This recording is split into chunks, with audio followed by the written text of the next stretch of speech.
Julie Chalmette, on entendait tout à l'heure notre petit joueur de 12 ans, très raisonnable d'ailleurs, et qui s'amusait énormément, qui profitait du jeu pour jouer, mais qui, par ailleurs, en profitait pour apprendre deux, trois choses. Vous vouliez réagir à ce témoignage? Oui, non, je trouve hyper intéressant effectivement qu'on rentre dans l'ère de la transmission. On rentre, c'est aussi un moment où je pense que c'est une occasion pour les familles presque de resserrer un lien familial.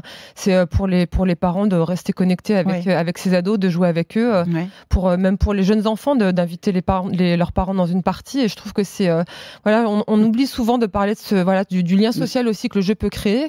Et puis on parle de jeu, mais on est aussi très engagé envers ces communautés. On a envie effectivement de rester en lien avec des personnes. On communique avec des personnes, on monte des parties avec des personnes. C'est ça qui est intéressant. Alors on nous parle beaucoup dans les messages du fait que ça devienne professionnel. Je reviens un moment sur la famille.